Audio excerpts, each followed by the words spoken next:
오늘은요, 요한서신 6번째 시간입니다. 오늘 제목이 형제 사랑과 본질 그랬습니다.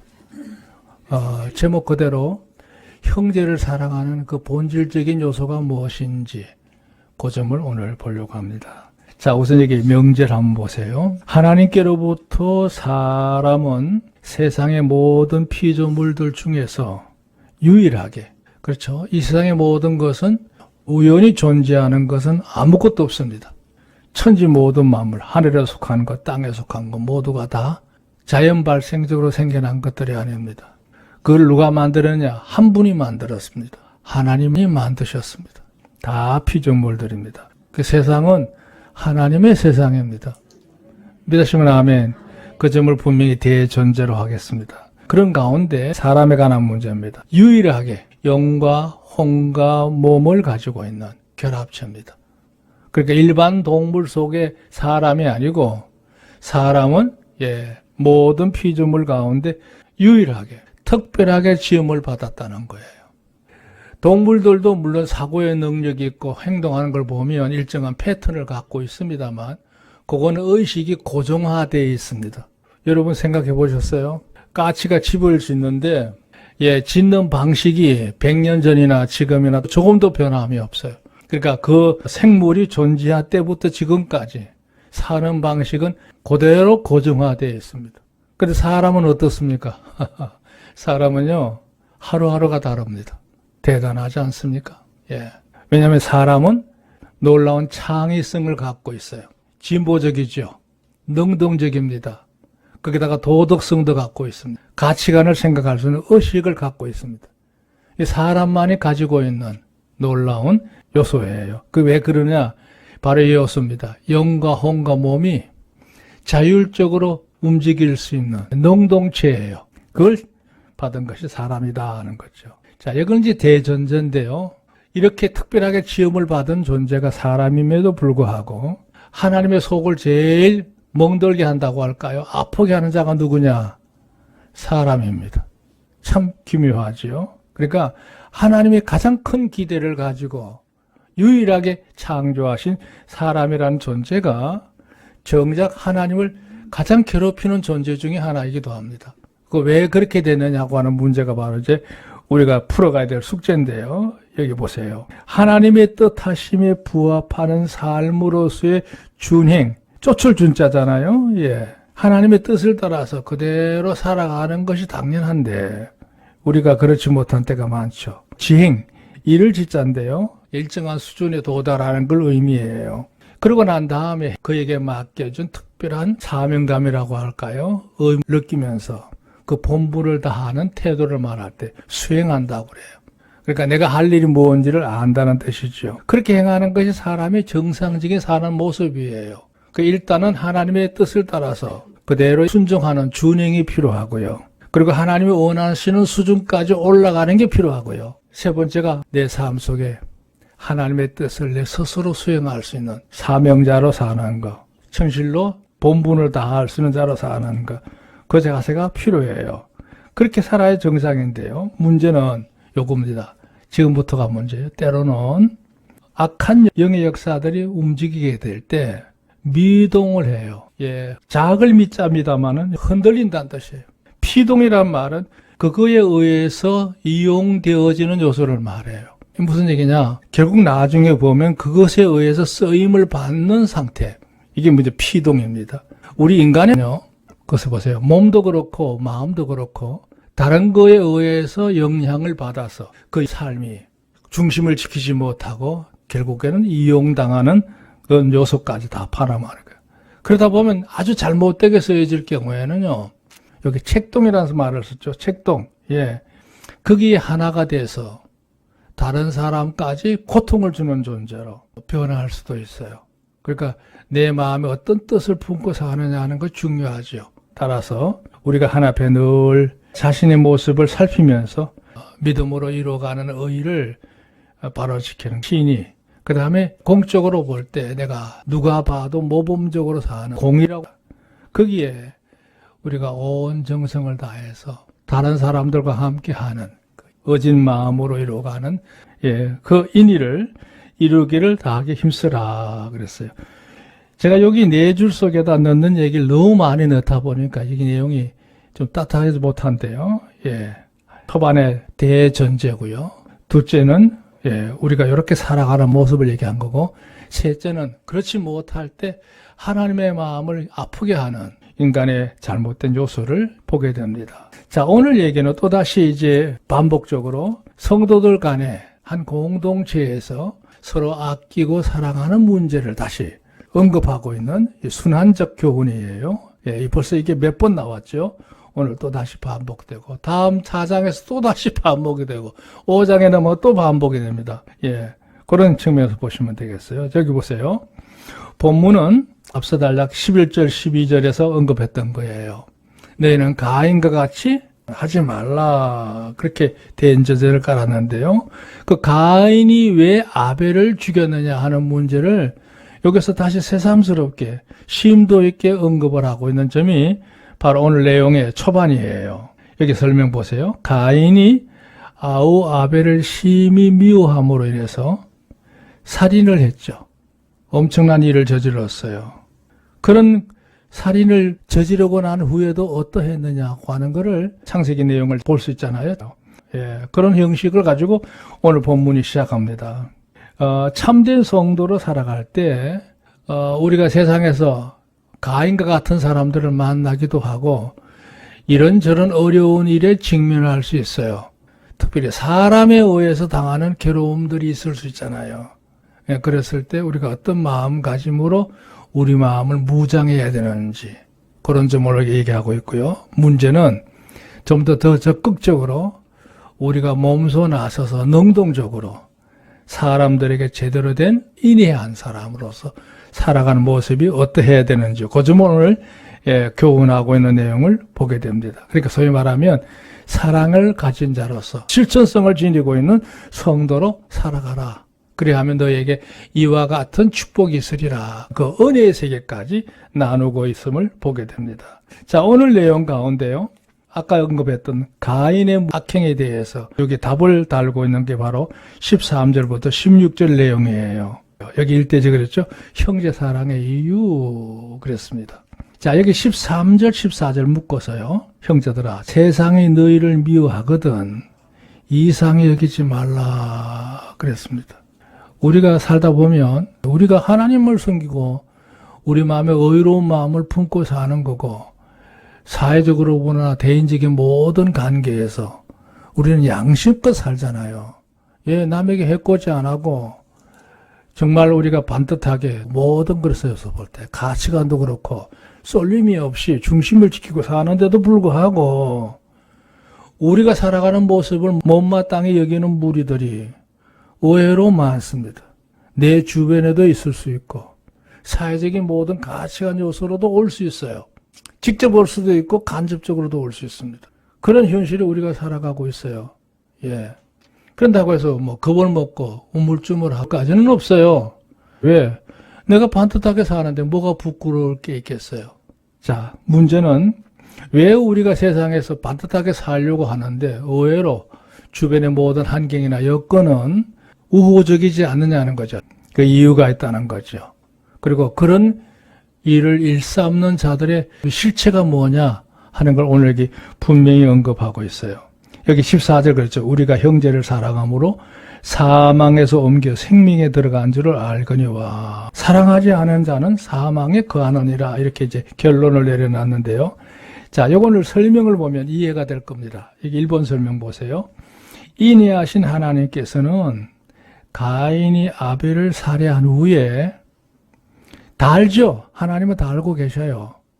그러니까 살인까지 저질렀으니까 사람이 할 수 있는 일은 최악의 상태입니다. 인간 최악의 끝자락에 있는 상태예요. 그런 상태에서도 하나님은 진노하시기보다는 다시 한번 가인에게 되묻는 방법을 써요. 되물어요. 뭐라고 물었습니까? 가인아, 내 아우 아벨이 어디 있느냐 이렇게 물으셔요. 하나님이 몰라서 물으셨을까요? 그 하나님의 그때의 마음을 우리가 느껴야 돼요. 왜 아시면서도 이런 말씀을 하셨을까 하는 의도가 문제예요.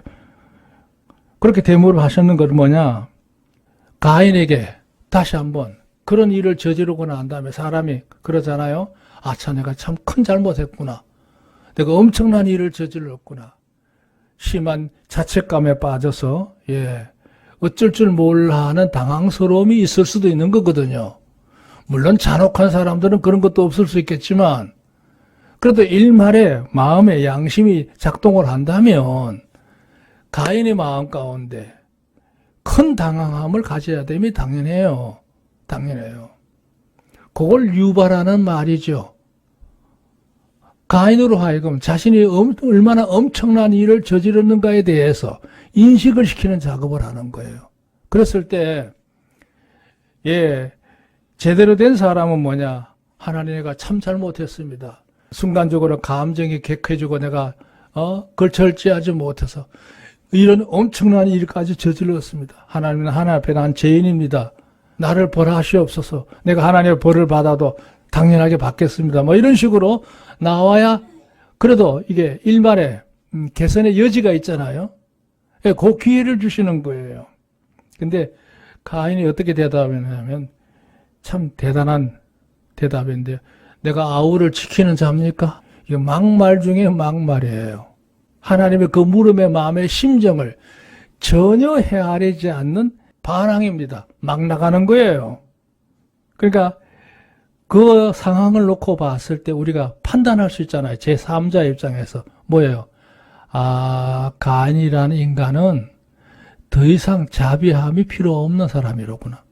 마땅히 하나님의 어떤 심판과 저주를 내려도 그에 합당한 악인이로구나. 이렇게 우리가 제3자 입장에서 판단할 수 있는 거예요.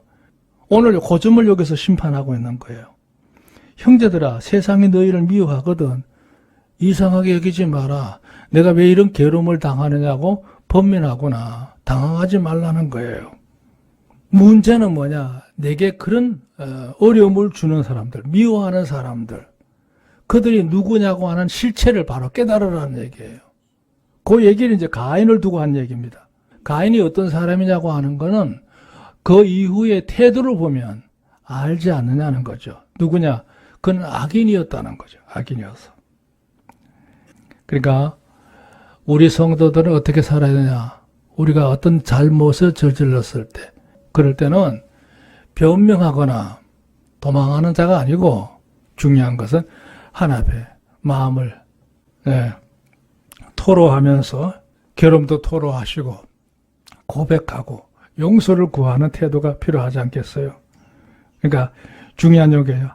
참 성도들은 그런 사랑을 주신 하나님을 다시 한번 바라보면서 회개하고 고백하고 뉘우치고 참회하고 고통스럽게 그 모든 것을 자기의 마음의 통증을 느끼는 아픔을 겪으면서 돌아오는 과정이 필요한 거죠. 필요해요.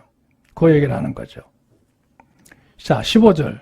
그 형제를 미워하는 자마다 살인하는 자니 살인하는 자마다 영생이 그 속에 거하지 아니하는 것을 너희가 아는 바라 그랬어요. 이 계속 지난번에 11절 12절 말씀의 첨언이에요. 16절. 그가 우리를 위해 목숨을 버리셨으니 우리가 이로써 사랑을 알고 우리도 형제를 위하여 목숨을 버리는 것이 마땅하니라. 여기 설명 보세요. 사랑하지 않으면 우리가 사랑을 할 수 있는 처지에서 사랑하지 않고 마음을 비워두면 미움이 채워집니다. 무관심도 뭐 그 중에 하나라고 할 수 있어요. 미움은 결국 자신의 모든 인격적인 면에서 살인하는 것과 같은 현상이라는 거예요. 그 얘기를 지금 여기서 하고 있는 거죠. 그 형제를 미워하는 자마다 이미 그는 살인자다 이거예요. 사랑해야 될 마음에 사랑이 없이 가만히 있으면 미움으로 채워지게 돼. 갖가지 이런 저런 것들이 그 마음을 채워서 결국에는 인격적으로 볼 때는 살인자의 분류 속에 들어갈 수밖에 없는 처지가 된다는 얘기죠. 비록 흉기를 들어서 해치지는 않을지라도 만약에 미움을 계속 마음에 품고 있어. 노여움이죠. 노여움.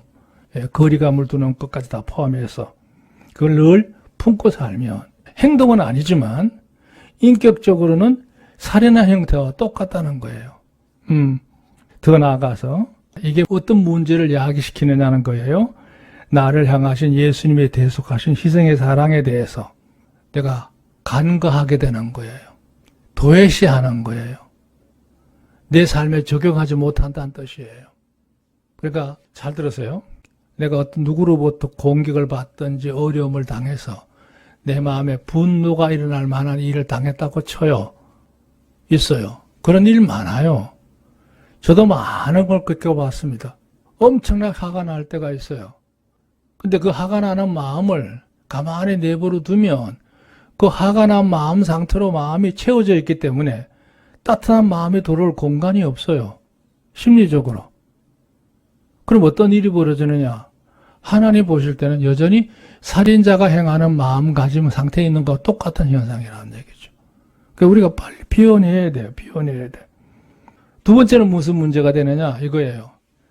바로 그 마음 상태가 계속 머물러 있다고 하는 거는 내가 너를 사랑하고 긍휼히 여겨서 그 모든 죄를 다 용서하고 내가 값없이 베풀어 준 구원의 은혜를 덧입은 자가 아니냐 말이죠. 그 하나님의 은혜에 대해서 정말 내가 깊이 감사하고 하나님의 영광을 돌리고자 하는 헌신함이 있고 고백이 있는 그 마음의 상태가 내 안에 유지될 수가 없죠. 유지될 수가 없어. 그러니까 나를 위해서 대속하신 하나님의 사랑이 얼마나 엄청나게 큰데 그 깊음도 모르고 넓이도 없고 높음도 없어. 예? 하나님의 사랑이 얼마나 큰지, 얼마나 놀라운지, 얼마나 귀한 것인지를 전혀 제대로 소유하지 못한 채로 그 마음이 그대로 유지되고 있는 상태, 이건 절대 옳지 않다는 거죠. 옳지 않아. 사도 요한이 말한 건 뭐냐면 너희가 마음에 이런저런 어려운 일을 당했을 때 그 사람을 미워하는 마음으로 채우면 이미 영적 상태는 살인한 것과 똑같은 거다. 문제는 너를 향한 하나님의 사랑이 얼마나 큰데, 얼마나 놀라운데, 얼마나 깊은 사랑인데 그걸 내 마음에 아직도 받아들이지 못하고 그걸 마치 문 밖에 내어놓은 것처럼 말이죠. 도외시하는 이 상태는 하나님의 옳은 일이 아니다. 그러니까 내 마음에 미움이 오기 전에 빨리 하나님의 사랑으로 그걸 다 밀어내서 내 마음에 진정으로 참된 평화를 가져야 된다. 이런 의미를 담고 있어요. 자, 일반적인 예시를 하나 여기서 들고 있는 게 바로 17절부터 저 20절까지예요. 17절 보세요. 한 예입니다. 누가 이 세상 재물을 가지고 형제의 궁핍함을 보고도 도와줄 마음을 막으면 하나님의 사랑이 어찌 그 속에 거할까 보냐. 18절. 자녀들아, 우리가 말과 혀로만 사랑하지 말고 오직 행함과 진실함으로 하자. 그랬어요. 자, 여기 설명 볼까요? 형제 사랑의 실천성에 대한 적용으로서 아주 일반적인 얘기란 얘기예요. 곧 하나님을 향한 믿음과 경건히 사는 자들. 하나님을 향한 믿음도 있고 그 믿음에 의해서 경건하게 살려고 하는 사람들이 성도잖아요. 그런 사람들이 내 주변에 있는 사람들이 힘겹고 어렵게 살아갈 때 저 사람을 내가 좀 도와줘야겠다. 그런 마음을 품는 거는 어때요? 특별한 마음이에요? 당연한 마음이에요? 예, 그건 아주 자연스러운 마음이죠. 그렇게 해서 마음만 그렇게 품은 게 아니라 실제적으로 도움이 될 수 있도록 가까이 다가가서 위로도 해주고 도움이 뭐가 필요하냐 묻기도 하고 경우에 따라서는 그가 원하는 것을 들어줄 수 있잖아요. 거기까지 이루어지는 게 뭐예요? 하나님을 제대로 섬기는 사람들의 일반적인 모습이라는 거죠. 동의하시면 아멘. 뭐 어려움을 당하거나 말거나 외면하거나 오히려 도망하는 모습을 가진다? 그건 있을 수가 없죠. 그러니까 하나님을 제대로 섬기는 사람들은 내 주변의 사람들이 어려움에 처할 때 그들을 정말로 안타깝게 여겨서 가까이 가서 살피고 위로하고 도움을 주는 것까지 하는 게 정상적이라는 얘기예요. 근데 말로만 내가 돕고 싶어, 뭐 하고 싶어, 어쩌고 말로 하는 건 아무 소용없죠. 아무 소용없어. 말로는 사랑한다고 하면서도 실제적으로 도움이 되지 않는다면 그게 무슨 사랑이냐는 거예요. 그런 실천성이 없는 사랑은 말만 그럴듯하지 실제는 하나님과 상관없는 사람들이 아니냐. 이렇게까지 지금 얘기를 하고 있습니다. 19절 보세요. 이로써 우리가 진리에 속한 줄을 알고 또 우리 마음을 주 앞에서 굳세게 하리로다. 우리 마음이 혹 우리를 책망할 일이 있거든. 우리 마음보다 크시고 모든 걸 아시는 하나님일까 보냐 그랬어요. 그러니까 우리 성도들이요, 중요한 거는 말로만 돕는 자가 아니고 실제로 내 삶에 마음을 써서 그와 가까이 가고 위로가 되고 말동무도 되어주고 기도도 해주고 도움이 필요하다면 내가 몸소 이런저런 도움을 줄 수 있는 것까지 가야 그게 정상적인 성도의 삶이라는 거예요. 여기 2번 설명 보세요. 성도들이 실천적인 사랑을 통하여 그 자신 스스로가 하나님 앞에서 영적 생활이 감화되고 감동이 되고 감사의 삶으로 견실이 유지될 수가 있다 그랬어요. 뭔 얘기냐면 내가 실천적인 사랑이 없는 삶을 통해서는 하나님 역사가 내 안에 온전히 이루어진다고 볼 수가 없어. 우리가 서로 아끼고 사랑하고 애틋한 마음으로 늘 상대를 이렇게 바라보는 모습을 가졌어야만이 내 안에서 비로소 성령의 역사함이 움직일 수 있어요. 감화죠, 감화. 내 마음에 새로운 깨달음과 변화가 일어나는 거예요. 감동, 내 행동을 유발하게 해요.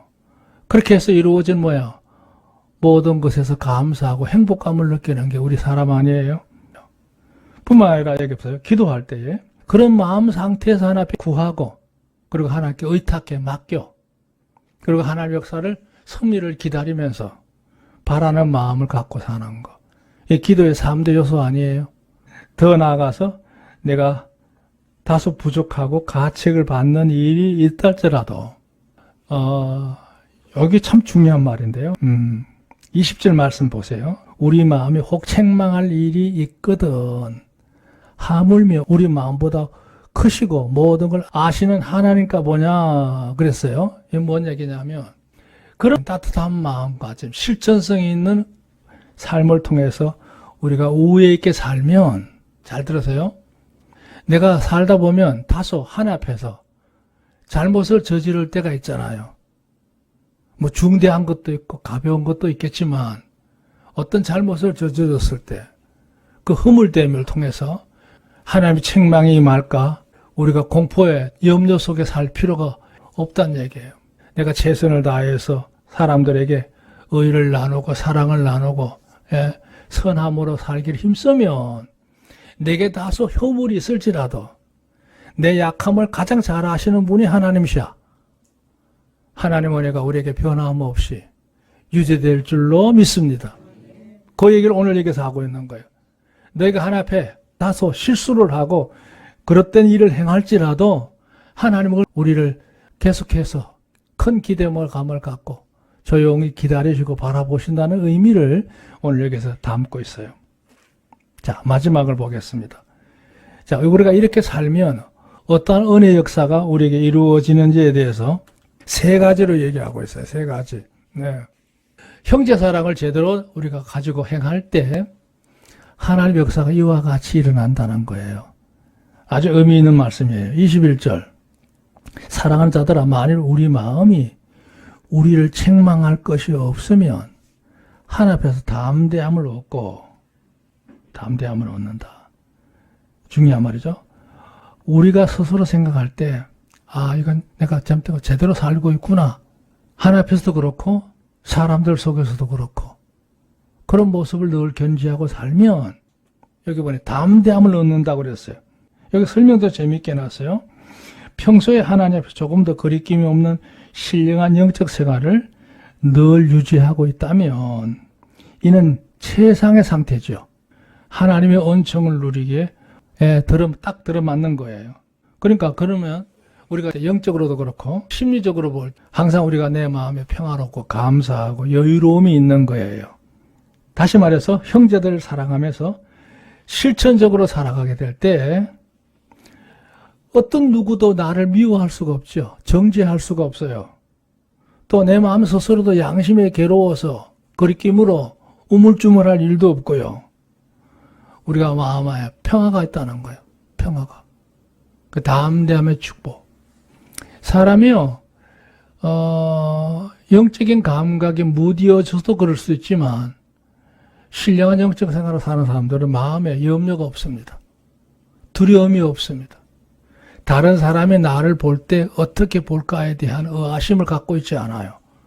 근데 내 삶이 불안정하면 어떤 일이 벌어지냐면, 저기 두 사람이 얘기하고 있는데 꼭 내 흉보는 것 같아. 뭔 얘기를 하지? 이 긍정.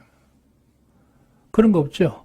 내가 당당하면, 내가 신실하게 살면, 누가 뭐라든 건 상관은 없잖아요. 내 안에 평안한 의식이 있는 것, 그 담대함을 의미하는 거예요. 양심이 거리낌이 없단 말이죠. 그럼 뭐 신경 쓸 이유가 없죠. 그러면서 20절 이렇게 했어요. 무엇이든지 구하는 바를 그에게 받나니. 그런 사람은 하나님 앞에 간구할 때, 기도할 때에 기도의 응답의 역사가 있다는 거예요. 뭐든지 구하는 거. 우리가 그의 계명을 지키고 그 앞에서 기뻐하는 것을 행함이라. 하나님의 말씀대로 살기를 힘쓰고 했으면 또 많은 사람들 앞에 선한 모습으로 살아가면서 의로운 자로서 사랑이 많은 사람으로서 살아가기 힘쓰면 그의 기도에는 역사하는 힘이 많다는 겁니다. 요한복음 15장 7절의 말씀, 너희가 내 안에 거하고 내 말이 너희 안에 거하면 무엇이든지 원하는 대로 구하라. 그리하면 이루리라 그랬잖아요. 이건 주님이 하신 말씀이거든요. 주께서 하신 이 말씀을 여기서 그대로 대비시킨 거예요. 그러니까 하나님의 말씀 안에서 하나님 마음가짐을 갖고 사는 사람들은 뭐든지 이룰 수 있는 기회가 많아진다. 믿으시면 아멘. 그걸 얘기하고 있는 거예요. 자, 우선 여기 2번 설명을 보세요. 하나님께서 기뻐하신 그 뜻대로 살아가기 위하여 순전한 믿음으로 하나님의 계명과 그 법도를 지키며 살아가는 자들에게는 여기 중요합니다. 무엇을 구하든지 그 기도를 연락하셔서 응답의 은총의 역사가 일어난다.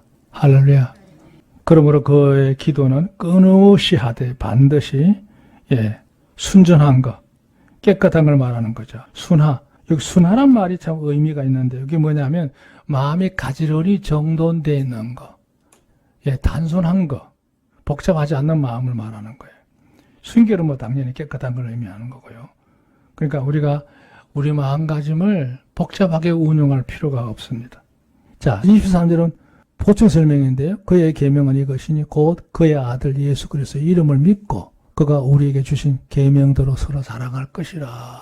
뭘 제대로 사랑하고 믿는 거냐 하는 문제를 여기서 언급을 하고 있어요. 3번 설명 한번 보세요. 하나님 말씀인 성경의 최대의 주제는, 성경에서 가르치고자 하는 가장 큰 주제는요, 요거라고 할 수 있어요.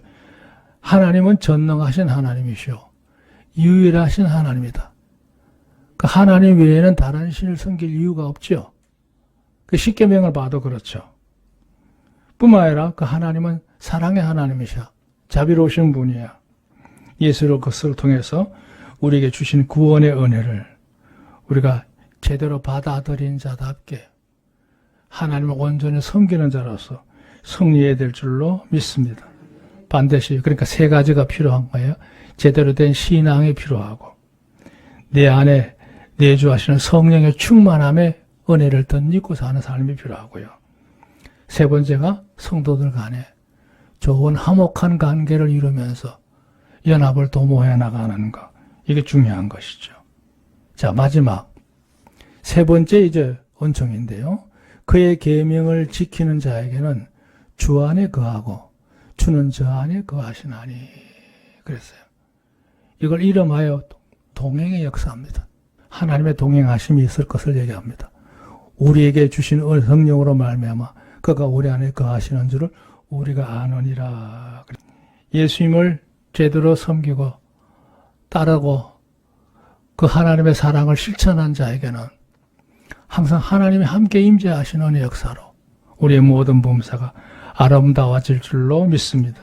중요한 말 여기 곧 그 역사를 따라 은혜로우신 그 역사는 예, 오순절 역사 이후에 성령의 역사 임하셨잖아요. 우리가 이 세상을 다 아는 날까지. 시기적으로 보면 주님이 재림하실 때까지 하나님의 동행하심의 역사는 우리 성도들과 늘 함께 할 것을 믿습니다. 어떻게 역사하는 여기 선도 먼저 선자잖아요. 앞서가시며 모든 일을 이끌어 주셔요. 지도 손가락 지자입니다. 예, 손을 잡는다는 뜻이에요. 뿐만 아니라 우리가 때로는 미련해서 따라가지 못할 때는 그 손을 잡아서 끌어당겨 그걸 인도한다고 그래요. 그러니까 이런 동행의 역사가 우리 삶 속에서 늘 계속되는 것이지요. 주의 은혜로운 역사가 여러분 삶 속에 늘 함께 하시길 주님 축원합니다. 사실 오늘 말씀은 우리 교회에게는 이 모든 문제가 원활하게 잘 유지되고 있는 교회이기 때문에 큰 문제가 없으리라고 생각합니다. 주의 이름으로 여러분 서로 사랑하시고 은혜를 이루어가는 성도로서 승리하시기를 우리 주의 이름으로 축복합니다. 하나님께 함께 하실 줄 믿습니다.